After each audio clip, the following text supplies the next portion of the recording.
ہم اپنے آپ کو اہل حدیث کہتے ہیں، صحیح عقیدے کا پابند کہتے ہیں. کتنے لوگ ہیں جو حقیقت میں الفاظ دیکھ کر بتائیں کہ اس لفظ کے اندر شرک ہے. یہ وہ شرک ہے جس کے تعلق سے انبیاء علیہ الصلوۃ والسلام نے ڈرایا. لوگ گانے بجانے سنتے ہیں، گانوں کے اندر شرک موجود ہے اور وہ شرک کو سنتے ہیں اور بسا اوقات وہ الفاظ زبان پر جاری ہوتے ہیں، لوگ اس کا خیال نہیں کرتے. رقیہ شرعیہ کے نام پر کتنے ایسے ڈھونگی اور آپ کو نہیں ملیں گے جو رقیہ شرعیہ کے نام پر اوہام پرستی کو لوگوں کے سامنے پھیلاتے ہیں. گھروں کے اندر آنا، داخل ہونا، جنات کے تعلق سے ڈرانا، اپنے بازار کو چلانا اور وہم پرستی کو پھیلانا. میں اپنوں کی بات کر رہا ہوں، غیروں کی نہیں. آج یہ ہماری جماعتوں کے اندر موجود ہے اور اس کے بعد ہمارا دعویٰ ہے کہ ہم توحید پرست ہیں. محترم حاضرین، ضروری ہے کہ شرک کی گندگی سے اپنے آپ کو پاک رکھیں. ایمان ہے، آخرت کے دن کامیاب ہونا چاہتے ہیں، سب سے پہلے اپنے کو معاف کریں اور اپنوں کو معاف کرنے والا ہی اللہ کے نزدیک مقدس ہوتا ہے. اس کے علاوہ اپنے ذمہ دار، چاہے وہ مسلمانوں کے ذمہ دار ہو، جماعت و جمعیت کے ذمہ دار ہو، ان کے مسئلے میں اپنے دل کو پاک رکھیں. اور آخرکار علماء اکرام جو دین کو پھیلاتے ہیں اور دین کی دعوت کو آپ تک پہنچاتے ہیں، اور اسی طرح وہ طلباء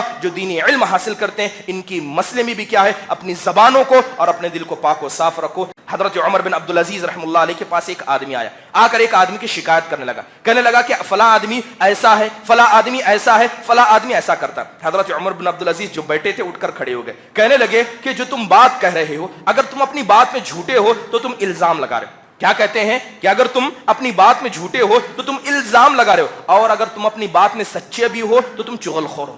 تم چغل خور ہو. اب بتاؤ، الزام لگانے کی سزا دوں یا چغل خوری کی سزا دوں، یا چاہو تو تم کو معاف کر دوں. کہا کہ آپ مجھے معاف کر دیجیے. ان الحمد للہ نحمده ونستعینه ونستغفره ونؤمن به ونتوکل علیہ ونعوذ باللہ من شرور انفسنا ومن سیئات اعمالنا. من يهده الله فلا مضل له ومن يضلله فلا هادي له. وأشهد أن لا إله إلا الله وحده لا شريك له وأشهد أن محمدًا عبده ورسوله. أما بعد، فإن خير الحديث كتاب الله وخير الهدي هدي محمد صلى الله عليه وسلم وشر الأمور محدثاتها وكل محدثة بدعة وكل بدعة ضلالة وكل ضلالة في النار. فأعوذ بالله من الشيطان الرجيم. بسم الله الرحمن الرحيم. يا أيها الذين آمنوا اتقوا الله حق تقاته ولا تموتن إلا وأنتم مسلمون. يا أيها الناس اتقوا ربكم الذي خلقكم من نفس واحدة وخلق منها زوجها وبث منهما رجالا كثيرا ونساء واتقوا الله الذي تساءلون به والأرحام إن الله كان عليكم رقيبا. يا أيها الذين آمنوا اتقوا الله وقولوا قولا سديدا يصلح لكم أعمالكم ويغفر لكم ذنوبكم ومن يطع الله ورسوله فقد فاز فوزا عظيما. قال الله سبحانه وتعالى ولا تخزني يوم يبعثون يوم لا ينفع مال ولا بنون الا من اتى اللہ بقلب سلیم. تمام قسم کی حمد و ثنا، بڑائی، کبریائی، تعریف و توصیف اس اللہ وحدہ لا شریک کے لیے لائق و زیبا ہے جس نے ساری کائنات کو عدم سے وجود بخشا. درود نازل ہو تمام انبیاء علیہم الصلاۃ والسلام پر جنہیں اللہ تبارک و تعالیٰ نے اپنی قوموں تک ہادی و رہبر بنا کر بھیجا، خصوصاً ہمارے اور آپ کے آخری نبی جناب محمد الرسول اللہ صلی اللہ علیہ وسلم کے ذات گرامی پر، جنہیں اللہ سبحانہ و تعالیٰ نے ایک ایسی شریعت عطا کی جو شریعت رات کی تاریکی میں بھی دن کی طرح واضح اور روشن ہے. محترم حاضرین، خطبہ مسنونہ کے بعد میں نے آیت کریمہ پڑھی. یہ آیت حقیقت میں ہمارے باپ حضرت ابراہیم علیہ الصلاۃ والسلام کی ایک دعا ہے. وہ ابراہیم علیہ الصلاۃ والسلام جنہیں اللہ کے نبی صلی اللہ علیہ وسلم بطور فخر جن کا نام لیا کرتے، جنہیں امام موحدین بنایا گیا. حضرت ابراہیم نے اللہ سے بہت ساری دعائیں مانگی. ایک دعا مانگتے ہوئے کہا کہ اے میرے پروردگار لا تخزنی یوم یبعثون، کہ اس دن تو مجھے شرمندہ نہ کرنا جس دن تو لوگوں کو اٹھائے گا. یوم لا ینفع مال ولا بنون، اور وہ دن ایسا ہوگا کہ نہ کسی کا مال اسے فائدہ دے گا، نہ کسی کی اولاد اسے فائدہ دے گی. الا من اتى اللہ بقلب سلیم، مگر وہ انسان کامیاب ہوگا جو قلب سلیم لے کر اللہ کے پاس آئے گا، صاف ستھرا دل لے کر آئے گا۔ محترم حاضرین، یہ بات آپ جانتے ہیں کہ وہ دن آنے والا ہے، ہر کسی کو اس دن کا منہ دیکھنا ہے۔ ایک ہے قیامت صغریٰ جو انسان کے مرنے سے قائم ہو جاتی، آپ نے فرمایا من مات قد قامت قیامتہ، جو انسان چلا گیا، جس کی روح اکھڑ گئی، جس کی سانسیں ختم ہو گئی، اس کی قیامت وہاں سے شروع ہو گئی۔ مگر یہ قیامت کا پہلا مرحلہ ہوگا، لیکن ایک دوسرا مرحلہ وہ بھی ہے جسے قیامت کبریٰ، بڑی قیامت کہا جاتا ہے، جس دن اللہ لوگوں کو ان کے اعمال کے اعتبار سے قبر سے اٹھائے گا۔ نیک لوگ خوش و خرم ہو کے اٹھیں گے، شہید اپنے جسموں پر زخم لے کر اٹھیں گے، احرام کی حالت میں مرنے والے اور اسی طرح اللہ کے بیت اللہ کی زیارت میں مرنے والے اسی احرام کے ساتھ اٹھیں گے، اور متکبرین ذرے کی مانند اٹھا کر اٹھائے جائیں گے۔ لوگوں کے سامنے ہاتھ پھیلانے والے، ان کے چہرے سے گوشت کو نوچ لیا جائے گا، بغیر گوشت کے ہڈی والے چہرے کو لے کر اٹھائے جائیں گے۔ وہ دن ہوگا اور سب کو اٹھایا جائے گا۔ حضرت ابراہیم اس دن کو یاد کرتے ہوئے کہتے ہیں، اے اللہ، جب تو لوگوں کو ان کے اعمال کے اعتبار سے اٹھائے گا، اس دن تو مجھے شرمندہ نہ کرنا، اس دن تو مجھے رسوا نہ کرنا، کیونکہ وہ دن ایسا ہوگا کہ انسان کا مال، چاہے وہ دنیا میں قارون کا مال رکھتا ہو اور فرعون کی سلطنت اس کے پاس ہو، لوگ اس کے نام سے کانپتے ہوں، یہ کچھ اللہ کے پاس کامیاب نہیں ہوگا، یہ کام نہیں دے گا۔ ولا بنون، یا نہ ہی وہ لوگ جو اپنے خاندانوں کا نام لے کر فخر جتاتے ہیں، جو اپنے باپ بیٹوں پر فخر کرتے ہیں، ایسے چیزیں بھی اس دن کام نہیں آئے گی۔ کام کون سی چیز آئے گی؟ الا من اتى اللہ بقلب سلیم، مگر وہ انسان جو اللہ کے پاس پاک، صاف اور ستھرا دل لے کر آئے۔ محترم حاضرین، اصل میں یہ آیت ہمیں بتاتی ہے کہ انسان کو اس دن کی فکر کرنی چاہیے جس دن دنیا کا کوئی معاملہ انسان کو ساتھ نہیں دے گا۔ دنیا کے اندر انسان اپنے مال پر غرور کرتا ہے، اپنے عہدے کرسے پر غرور کرتا ہے، اپنے خاندان کے نام پر غرور کرتا ہے، جبکہ یہ دنیا کی طاقت ہے اور قیامت کے دن اس کا کوئی مول نہیں، یہ اللہ کے پاس کچھ نہیں دے گا۔ یہ آیت بتاتی ہے کہ انسان دنیا میں تو آیا ضرور ہے، مگر اسے فکر آخرت کی کرنی ہے، اور آخرت کے دن کون سے چیز اسے فائدہ دے گی اس کی اسے فکر کرنی۔ اور یہ آیت ہمیں بتاتی ہے کہ آخرت کے دن انسان کا صاف ستھرا دل ہی ہے جو آخرت کے دن اسے رسوائی سے بچائے گا۔ جب انبیاء بھی اس دن کی رسوائی سے ڈرتے ہیں تو ایک عام انسان کو بدرجہ اولا اس دن کی رسوائی سے ڈرنی چاہیے۔ محترم حاضرین، یہ بات آپ جانتے ہیں کہ دنیا کے اندر انسان کو کتنا بھی مال مل جائے وہ اللہ کے نزدیک کامیاب نہیں ہے۔ دنیا کے اندر کسی کو کتنا بڑا خاندان نصیب ہو جائے وہ کامیاب نہیں ہے۔ دنیا کے اندر اسے شہرت مل جائے وہ کامیاب نہیں ہے۔ اصل میں کامیاب کون ہے؟ اللہ اس کا ذکر کرتے ہوئے کہتا ہے فمن زحزح عن النار وادخل الجنۃ فقد فاز۔ ہم سمجھتے ہیں کہ کامیابی یہ ہے کہ انسان جنت میں چلا جائے۔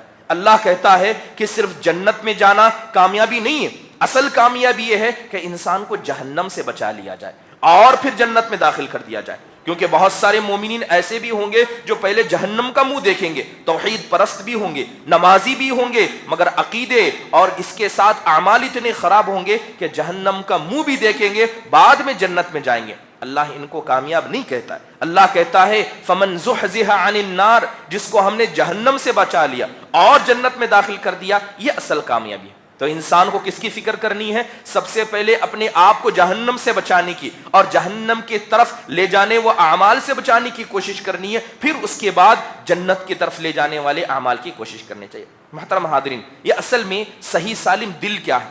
جس دل کا ذکر آیت کے اندر کیا گیا وہ دل کیا ہے؟ امام بغوی رحمہ اللہ علیہ اپنی تفسیر کے اندر قلب سلیم کی تعریف لکھتے ہیں اور کہتے ہیں کہ اکثر مفسرین نے قلب سلیم کی یہی تعریف کی، کہتے ہیں کہ جس انسان کا دل شرک سے پاک ہو، جس انسان کا دل بدعت سے پاک ہو، جس انسان کا دل شک و شبے سے پاک ہو، گناہوں کی محبت سے پاک ہو، بدعت کی محبت سے پاک ہو، اور اسی طرح مسلمانوں کے تعلق سے اس کا دل پاک و صاف ہو، یہ دل کی سلامتی ہے۔ اگر بات کریں شرک کی تو یہ بات آپ جانتے ہیں کہ شرک کتنا خطرناک عمل ہے، اور ہم اپنے آپ کو توحید پرست کہتے ہیں۔ بہت سارے لوگ خاندانی مسلمان ہیں، خاندانی اہل حدیث ہیں، لیکن کیا اس کا مطلب یہ ہے کہ وہ شرک کو نہ جانیں، وہ شرک کے بارے میں نہ پڑھیں، اپنے اولاد کو شرک کی گندگی اور توحید کی اہمیت نہ بتائیں؟ ابھی حضرت ابراہیم علیہ الصلوۃ والسلام کی دعا کا ذکر کیا جا رہا ہے۔ حضرت ابراہیم نے دعا کرتے ہوئے کہا تھا وَجُنُبْنِي وَبَنِيَّ أَن نَعْبُدَ الْأَصْنَامَ، اللہ کے سامنے ہاتھ اٹھایا اور کہا کہ میرے پروردگار مجھے اور میری اولاد کو، اور حضرت ابراہیم کی اولاد کون ہے؟ سب انبیاء، حضرت اسماعیل، حضرت اسحاق، بلکہ بیٹے تو بیٹے، بیٹے کے بیٹے بھی انبیاء ہیں۔ جائیے لمبی فہرست پڑھیے۔ بلکہ حضرت ابراہیم کو اللہ نے زندگی میں کہا تھا کہ اب نبی کوئی بنے گا تو صرف آپ کے خاندان کا بنے گا، آپ کی نسل سے کوئی نبی بنے گا۔ ایسی نسل کو رکھنے والے، اللہ کی بشارت کو لینے والے نبی اللہ سے کیا کہتے ہیں؟ وَجُنُبْنِي وَبَنِيَّ أَن نَعْبُدَ الْأَصْنَامَ، اے اللہ مجھے اور میری اولاد کو تو کیا ہے؟ بت پرستی سے اور شرک سے بچا کر رکھنا۔ ابراہیم التیمی رحم اللہ کہتے ہیں اے ابراہیم علیہ الصلوۃ والسلام، اگر آپ کو اپنے اوپر اپنی اولاد پر شرک سے ڈر لگتا ہے تو آپ کے بعد کون شرک سے محفوظ ہے؟ آپ کے بعد کون شرک سے بچنے والا ہے؟ ہر شخص کے سامنے شرک کے دروازے آئیں گے۔ تو سب سے پہلے قلب سلیم یہ ہے کہ انسان اپنے آپ کو شرک سے بچا کر رکھے۔ اگر چند سوال آپ سے میں پوچھوں کہ شرک کہتے کسے؟ چلیے شرک کی دو قسمیں اکثر جانتے ہیں، ایک ہے بڑا شرک، ایک ہے چھوٹا شرک۔ ربوبیت کے اندر شرک ہوتا ہے، کیا آپ کو پتا ہے کہ ربوبیت میں شرک کسے کہتے ہیں؟ کیا اس کی تقسیم پتا ہے؟ الوہیت کے اندر شرک ہوتا ہے، کیا آپ جانتے ہیں کہ الوہیت میں شرک کسے کہتے ہیں؟ ایک اسماء و صفات میں شرک ہوتا ہے، کیا آپ کو پتا ہے کہ اسماء و صفات میں شرک کیا ہے؟ یہ تو شرک اکبر ہوا۔ ایک ہوتا ہے شرک اصغر، شرک اصغر دل سے کیا جاتا ہے، اس کی بھی کئی ساری قسمیں، کیا آپ اس کے بارے میں جانتے ہیں؟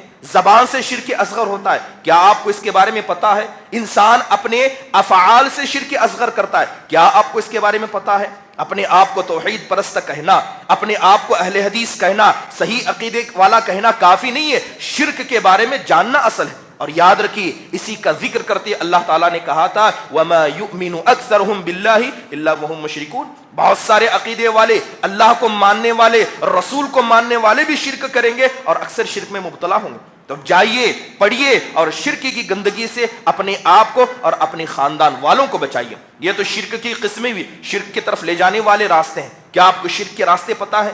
وسیلے کے بارے میں آپ کیا جانتے؟ وسیلے کے تعلق سے شرک کتنا ہے؟ تبرک کے بارے میں آپ کیا جانتے؟ اسی طرح تقدیس، چیزوں کو مقدس سمجھنا، اس کے بارے میں آپ کیا جانتے ہیں؟ اور اسی طرح نیک لوگوں کے مسئلے میں غلو کرنا، یہ شرک کے ہزاروں وسیلے ہیں جس کے تعلق سے ہمیں جاننا اور پڑھنا چاہیے۔ محترم حاضرین، تو سب سے پہلے جس انسان کا دل شرک سے اور اس کی طرف لے جانے وسیلوں سے اگر انسان کا دل پاک ہو تو وہ قلب سلیم ہے۔ آج آپ دیکھتے ہیں کہ دنیا شرک کی دلدل کی طرف جاری ہے، کیا اچھا کیا برا، کیا اپنا کیا غیر، کیا اللہ کو ماننے والا، کیا اللہ کی راہ میں شرک کرنے والا، یہ شرکوں کی ایک طرف سے منڈی چلی ہے۔ جائیے واٹس ایپ یونیورسٹی میں دیکھیے کتنے ایسے الفاظ آتے ہیں جو شرکیہ جملوں پر منحصر ہوتے ہیں۔ ہم اپنے آپ کو اہل حدیث کہتے ہیں، صحیح عقیدے کا پابند کہتے ہیں، کتنے لوگ ہیں جو حقیقت میں الفاظ دیکھ کر بتائیں کہ اس لفظ کے اندر شرک ہے۔ یہ وہ شرک ہے جس کے تعلق سے انبیاء علیہ الصلوۃ والسلام نے ڈرایا۔ لوگ گانے بجانے سنتے ہیں، گانوں کے اندر شرک موجود ہے اور وہ شرک کو سنتے ہیں اور بسا اوقات وہ الفاظ زبان پر جاری ہوتے ہیں،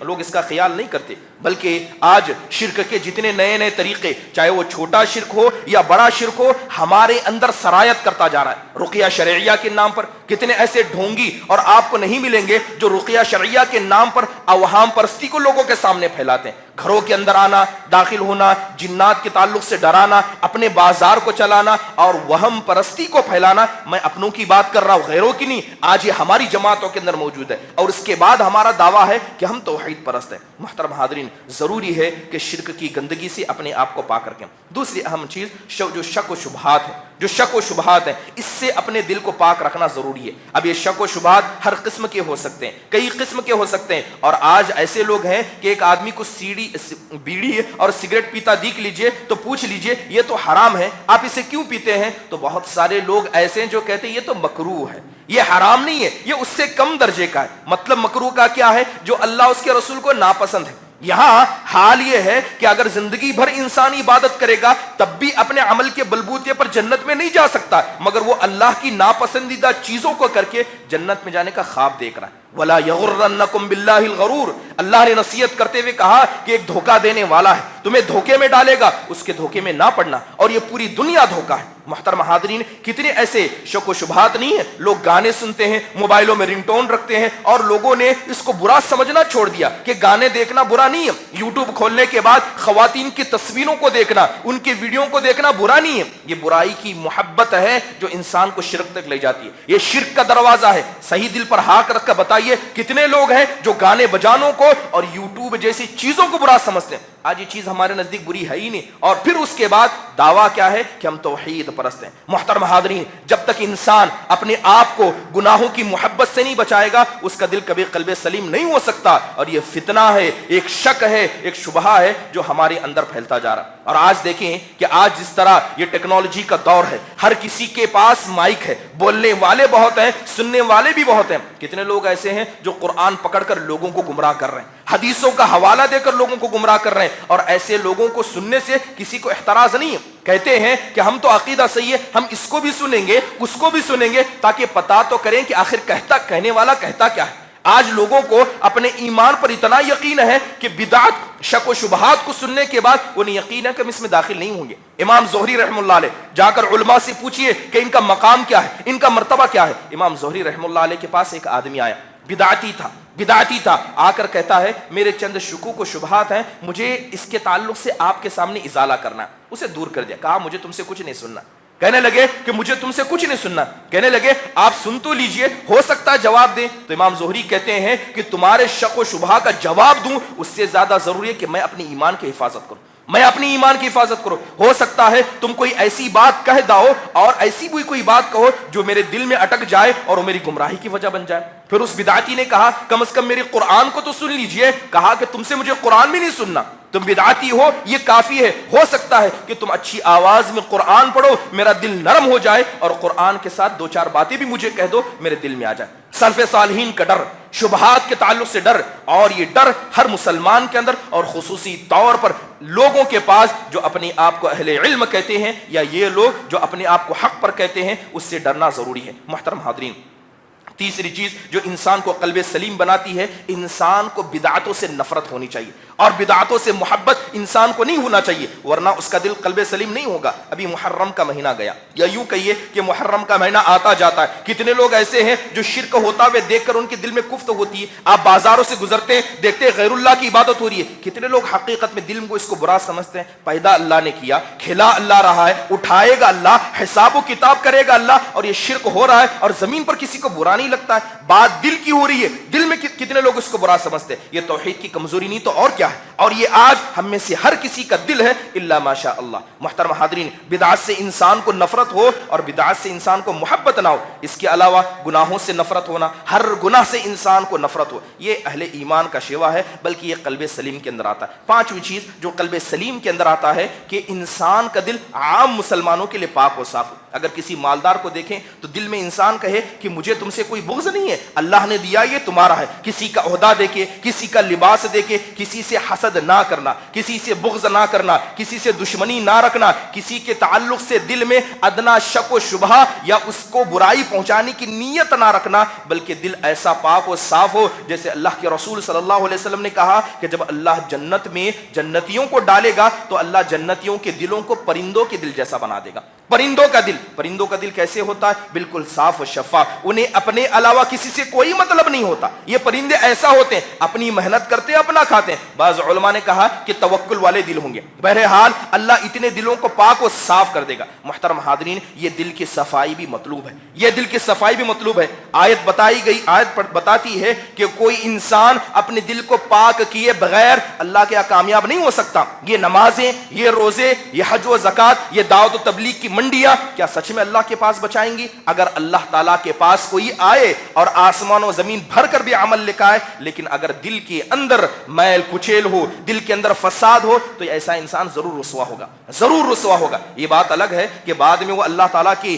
مغفرت سے اگر توحید پرست ہے، اللہ کے فضل سے جنت میں داخل کیا جائے گا، لیکن جہنم میں جانا یہ کوئی کامیابی نہیں ہے۔ انسان کو اپنے آپ کو بچانا چاہیے۔ محترم حاضرین، یہ جو دل کی پاکی اور صفائی کی بات ہو رہی ہے، اسے ہر انسان کو اختیار کرنا چاہیے۔ اس کے بہت بہت سارے فائدے ہیں۔ پہلا بڑا فائدہ یہ ہے کہ آپ جانتے ہیں کہ ہم صبح شام عمل کرتے ہیں، نمازوں کا خیال کرتے ہیں، عبادت کرتے ہیں، اگر کسی انسان کا دل پاک و صاف نہیں ہے، ایسی انسان کی عبادت اللہ کے قابل قبول نہیں ہوتی۔ حضرت ابو ہریرہ رضی اللہ عنہ کی حدیث ہے، کہتے ہیں کہ تعرض الاعمال فی کل یوم اثنین والخمیس، کہ ہر پیر اور جمعرات کے دن لوگوں کے اعمال اللہ کے سامنے لے جائے جاتے، بتایا جاتا ہے کہ انہوں نے یہ کام کیا۔ اللہ تعالیٰ سب کو دیکھتا ہے، معاف کرتا ہے، مگر اللہ ان دو لوگوں کو معاف نہیں کرتا جس کے اس کے بھائی کے دل میں کسی قسم کا متبھید ہے، اس کے اور بھائی کے دل میں کسی قسم کا لڑائی جھگڑا عیب دشمنی موجود ہے۔ اللہ کہتا ہے ان کو رہنے دو یہاں تک کہ اپنی اصلاح نہ کر لے۔ یہ عبادتیں جنہیں ہم ادا کرتے ہیں، اگر ان دلوں کے اندر بغض ہے، عداوت ہے، دشمنی ہے،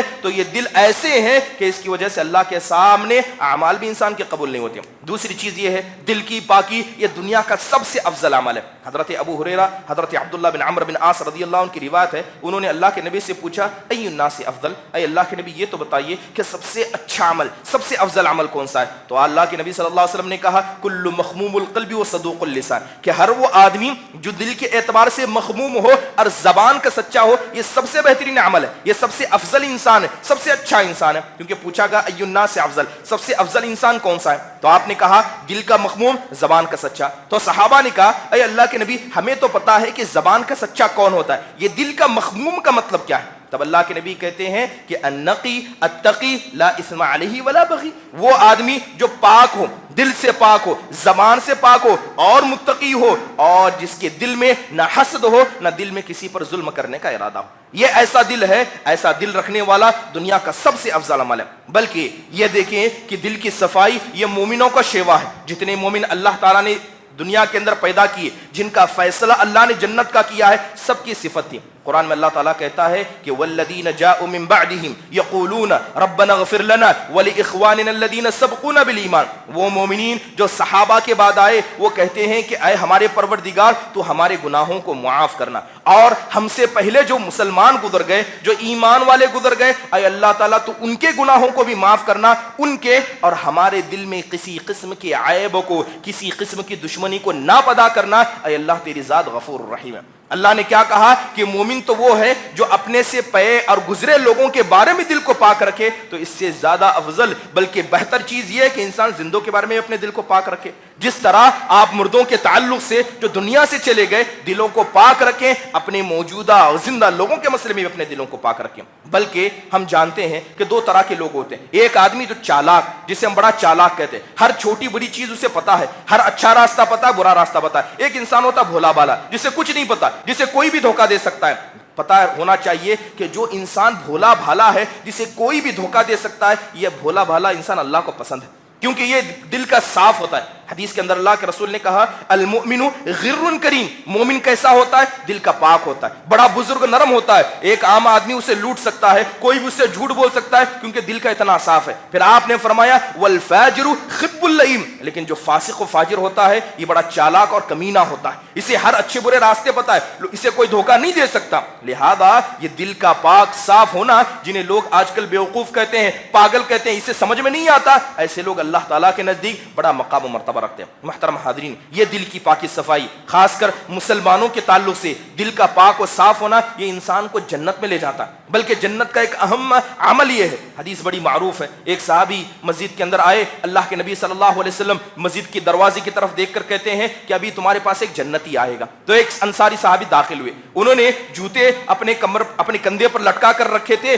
وضو سے ان کا پانی کیا ہے داڑھی سے ٹپک رہا تھا، مسجد میں داخل ہوئے، سلام کیا، نماز پڑھ کر چلے گئے۔ اللہ کے نبی نے دوسرے دن کہا اب ایک جنتی آئے گا، وہی نکلے۔ تیسرے دن کہا کہ ابھی جنتی آئے گا، وہی نکلے۔ حضرت عبداللہ بن عمرو بن عاص نے چاہا کہ میں پتا کروں کہ آخر مسئلہ کیا ہے، ان کے گھر میں گئے، 3 دن قیام کیا، قیام کرنے کے بعد پتا چلا کوئی بڑا عمل نہیں کرتے، بلکہ ان سے زیادہ تو نمازی میں ہوں، کوئی بڑا عمل نہیں کرتے۔ بعد میں مجبور ہو کر ان سے پوچھا کہ اللہ کے نبی نے 3 دن تک لگاتار ایک ہی بشارت دی اور اس وقت تم ہی نکلے، بتاؤ تو کون سا تمہارا ایسا عمل ہے جس کی وجہ سے اللہ کے نبی نے دنیا میں رہتے ہوئے تمہیں جنت کی بشارت دی؟ تو صحابی نے کیا کہا کہ میرے پاس کوئی بڑا عمل تو نہیں ہے، لیکن ہاں اتنا ضرور ہے کہ جب بھی اپنے بستر پر جاتا ہوں تو سارے مسلمانوں کو معاف کر دیتا ہوں، کسی کے تعلق سے میرے دل میں ادنا شکایت نہیں، نہ کسی سے، نہ اپنے سے، نہ غیر سے، اتنا میرا دل پاک و صاف ہے۔ کہتے ہیں کہ ہاں یہی وہ چیز ہے، کہا کہ یہی وہ چیز ہے، یہی دل کی سلامتی ہے کہ تمہیں یہ جنت میں لے جانے کے لیے کافی ہے۔ محترم حاضرین، یہی وجہ تھی. آپ جائیے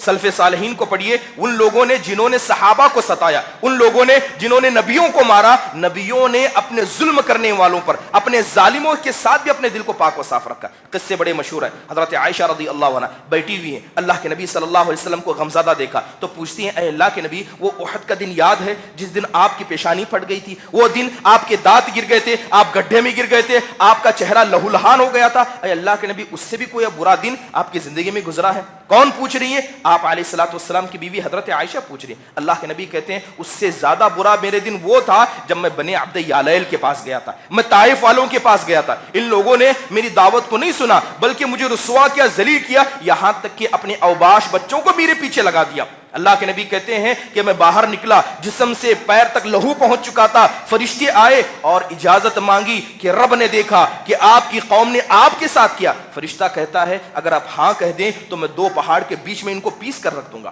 ظالموں کے ساتھ. اب اللہ کے نبی صلی اللہ علیہ وسلم کیا کہتے ہیں؟ کہتے ہیں ہو سکتا ہے, اللہ کے نبی نے کہا مجھے یہ سب کچھ نہیں کرنا ہے, یہ نہیں تو ہو سکتا ہے کہ ان کی آنے والی نسل مسلمان ہوگی. کیسا دل صاف ہے کہ ظالموں کے تعلق سے دل میں اتنی برائی نہیں ہے بلکہ ان کے لیے آپ دعا کر رہے ہیں. کہتے ہیں کہ یہ نہیں تو ان کی آنے والی نسل مسلمان ہوگی. محترم حاضرین, یہ انبیاء کی دل کی صفائی ایک عظیم عبادت تھی. حضرت عبداللہ بن مسعود کہتے ہیں کہ اللہ کے نبی علیہ الصلوۃ والسلام نے کہا کہ لا یبلغنی احد من اصحابی ان احد شیئا فانی احب ان اخرج الیہم وانا سلیم الصدر. اللہ کے رسول کہتے ہیں کہ جب بھی کچھ صحابہ کی شکایت میرے پاس آتی ہے, مجھے پتا چلتا ہے کہ اس نے ایسا کیا وہ ایسا کیا, تو اللہ کے نبی کہتے ہیں جب یہ شکایت سنتا ہوں اور اپنے گھر سے نکلتا ہوں تو ہمیشہ میں کوشش کرتا ہوں کہ اپنے صحابہ کے تعلق سے میں اپنے دل کو پاک رکھوں. یعنی شکایت کو سنا, مسئلے کو حل کیا, اس چیز کو دل سے نکالا اور گھر سے نکلنے سے پہلے اپنے دل کو پاک و صاف رکھتا ہوں تاکہ ان کی شکایت میرے دل میں نہ رہے. عبد الرحمن مبارک فوری رحم اللہ فرماتے ہیں کہ یہ اللہ کے نبی اپنے نفس کی تربیت کر رہے ہیں, کیونکہ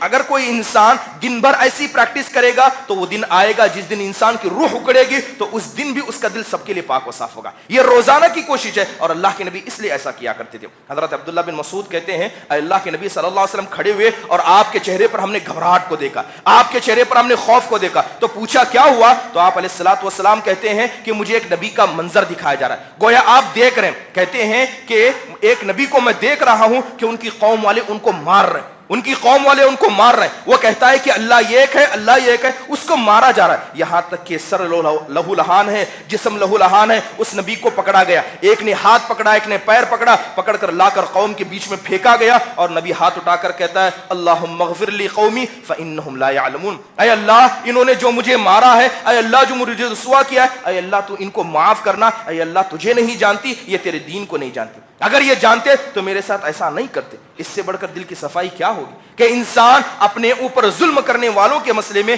ایسا معاملہ کرے. اور یاد رکھیے ایک عظیم خوبی ہے, ایک پہاڑ ہے جسے ہر کوئی نہیں چڑھ سکتا. محترم حاضرین, صحابہ اکرام کے بارے میں آپ نے سنا کہ صحابہ اکرام کے دل کیسے پاک تھے. اللہ تعالیٰ قرآن میں صحابہ تعلق سے آسمان سے گواہی دیتے ہوئے کہتا ہے وَلَا يَجِدُونَ فِي صُدُورِهِمْ حَاجَةً مِّمَّا أُوتُوا, کہ صحابہ نے جو کسی کو دیا اگر ضرورت پڑنے پر بھی اس کی کبھی حاجت کو دل میں محسوس نہیں کرتے. اتنے عظیم الشان صحابہ تھے. سفیان بن دینار رحم اللہ کہتے ہیں کہ ابن بشیر رحم اللہ سے پوچھا گیا کہ یہ تو بتائیے کہ صحابہ کا معاملہ مجھے بڑا عجیب لگتا ہے, انہوں نے عمل کو تو کوئی اتنا بڑا نہیں کیا, ان کے عمل تھوڑے تھے مگر ثواب اللہ نے ان کو بھر بھر کر دیا. آخرکار وجہ کیا ہے؟ سفیان بن دینار کہتے ہیں ابن بشیر سے پوچھا گیا کہ ہم سے پہلے لوگ عمل تھوڑا کرتے تھے, ثواب بہت زیادہ لے جاتے تھے, اس کی وجہ کیا ہے؟ تو کہتے ہیں لسلامت صدورہم, کیونکہ ان کے دل پاک و صاف تھے. عمل تھوڑا کرتے تھے, اللہ بڑھ چڑھ کر ثواب دیتا تھا کیونکہ ان کے دل پاک و صاف تھے. کیسے دل پاک و صاف تھے؟ حضرت ابو الدرداء رضی اللہ عنہ, یہ صحابی ہیں, ان کے انتقال کا وقت آیا, ہاتھ پیر کانپ رہے تھے اور ہاتھ کو کپکپاتے ہوئے ہاتھوں کو اٹھا کر کہتے ہیں اللہم اغفر لفلان, اللہم اغفر لفلان. انتقال کا وقت ہے, ہاتھ کانپ رہے ہیں, پیروں میں ورم آ چکے ہیں, پیر کانپ رہے ہیں اور کہتے ہیں اے اللہ تو ابو بکر کو معاف فرما, اے اللہ تو عمر کو معاف فرما. گنتے گنتے 70 صحابہ کا نام لیا حضرت ابو الدرداء نے اور سب کے لیے مغفرت کی. تو بازو بیٹھنے ہوئے لوگ کہتے ہیں کہ یہ تو آپ کے انتقال یعنی آپ گھبراہٹ آپ پر ہے, وفات کا ڈر آپ پر ہے اور آپ ان کی مغفرت کی دعا کر رہے ہیں, ان کی مغفرت کی دعا کر رہے ہیں. تو حضرت ابو الدرداء کہتے ہیں تاکہ مرنے کے بعد اللہ کے سامنے بتا سکوں اے اللہ تیرے معزز بندے تھے اور ان کے تعلق سے میرا دل پاک و صاف تھا, اس لیے میں ان کی مغفرت کی دعا کر رہا ہوں. ان کے لیے مانگوں گا تو اللہ مجھے دے گا, مجھے اس کا یقین ہے, لیکن اپنے لیے مانگوں گا اللہ دے گا نہ دے گا اس کا یقین نہیں ہے, لیکن ان مقدس ہستیوں کی مغفرت کروں گا اللہ مجھے ضرور دے گا. سعید بن مسیب رحم اللہ علیہ کا کچھ معاملہ وقت کے بادشاہ کے ساتھ کا. بڑی مجلس میں بلایا گیا, ان کو مارا گیا, سر پر کالی پوت دی گئی. اور سعید بن مسیب یہ تابعیوں کے سردار ہیں, حضرت ابو ہریرہ رضی اللہ عنہ کے داماد ہیں, مارا جا رہا ہے, پیٹھ پر کوڑے مارے جا رہے ہیں. کچھ لوگ اکٹھا ہو کر دیکھ رہے ہیں, تماشا دیکھ رہے ہیں, تو مار کھاتے ہوئے لوگوں سے کہتے ہیں وَلَا تَكُونُوا أَعْوَانًا لِلظُّلْمِ, ظلم کے مددگار مت بنو, یہاں سے چلے جاؤ. مارا پیٹ پر جا رہا ہے, خیر ان کے لیے سوچ رہے ہیں, کیونکہ ان کا کہنا یہ تھا کہ جو مجھے مار رہے ہیں تم کھڑے ہو کر دیکھ رہے ہو, مجھے ڈر ہے کہیں اللہ اس کی وجہ سے تمہاری پکڑ نہ کرے. مار پیٹ پر پڑ رہی ہے اور خیر کس کے لیے سوچ رہے ہیں؟ غیروں کے لیے خیر سوچ رہے ہیں. محترم حاضرین, ایسے دل اللہ تعالیٰ کو پسند ہے. حضرت عمر بن عبدالعزیز رحم اللہ علیہ کے پاس ایک آدمی آیا, آ کر ایک آدمی کی شکایت کرنے لگا, کہنے لگا کہ فلاں آدمی ایسا ہے, فلاں آدمی ایسا ہے, فلاں آدمی ایسا کرتا ہے. حضرت عمر بن عبدالعزیز جو بیٹھے تھے اٹھ کر کھڑے ہو گئے, کہنے لگے کہ جو تم بات کہہ رہے ہو, اگر تم اپنی بات میں جھوٹے ہو تو تم الزام لگا رہے ہو. کیا کہتے ہیں کہ اگر تم اپنی بات میں جھوٹے ہو تو تم الزام لگا رہے ہو, اور اگر تم اپنی بات میں سچے بھی ہو تو تم چغل خور ہو.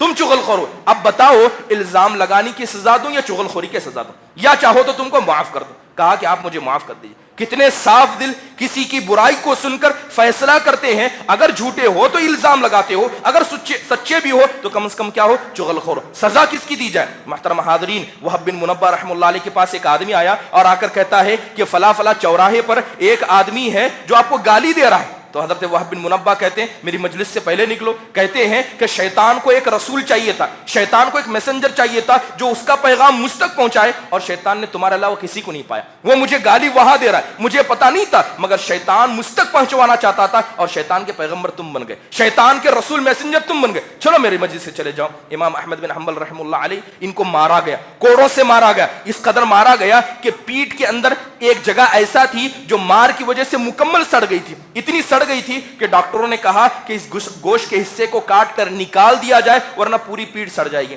تو لہذا ڈاکٹر کو بلایا گیا, ان کے پیٹھ پر چیرا لگایا گیا. جیسے ہی خون بہنے لگا, تکلیف ہونے لگی, تو فوراً لیٹے لیٹے ہاتھوں اٹھا کر کہتے ہیں اللہم اغفر للمعتصم, اللہم اغفر للمعتصم. اے اللہ وہ معتصم بادشاہ جس کی وجہ سے میری پیٹھ پر مار پڑی, اے اللہ تو اسے معاف کرنا, اے اللہ تو اسے معاف کرنا. ڈاکٹر بھی بڑا تعجب کرتے ہوئے کہتا ہے کہ جس نے آپ پر ظلم کیا آپ اس کی مغفرت کی دعا کر رہے ہیں. تو حضرت امام احمد بن حنبل کہتے ہیں کہ وہ اللہ کے رسول صلی اللہ علیہ وسلم کے چچا کے خاندان سے, اور میں کیسے پسند کروں گا کہ قیامت کے دن اللہ کے سامنے میں کھڑا رہوں اور وہ اللہ کے رسول صلی اللہ علیہ وسلم کے خاندان کا ہو کر میرے سامنے کھڑا رہے اور میں اس کے خلاف مدعا کروں میں نے اسے معاف کیا, میں نے اسے معاف کیا. کہا کہ تم بھی گواہ رہنا, لوگوں تم بھی گواہ رہنا کہ میں نے اسے معاف کیا. محترم حاضرین, یہ دل کی سلامتی ہے, اور ایسی ہی دل کی سلامتی انسان کو اللہ کے پاس کامیاب دے گی. ضروری ہے کہ انسان کا دل پاک و صاف ہو. اب سوال یہ ہے کہ کس کے لیے پاک ہو؟ سب سے پہلے ہر کسی کے لیے, جو بھی جسے آپ جانتے ہیں, جسے نہیں جانتے, جس کی برائی آپ نے سنی ہے,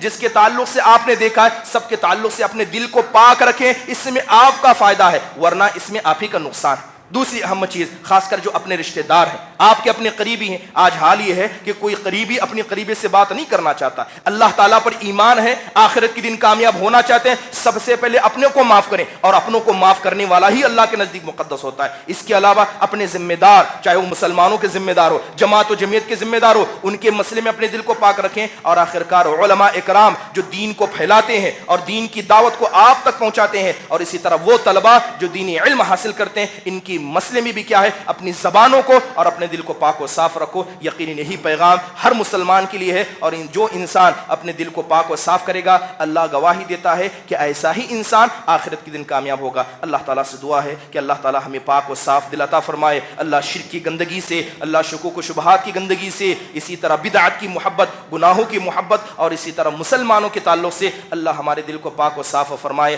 اقول قولی هذا استغفر الله لي ولكم ولسائر المسلمين من كل ذنب فاستغفروه انه هو الغفور الرحيم.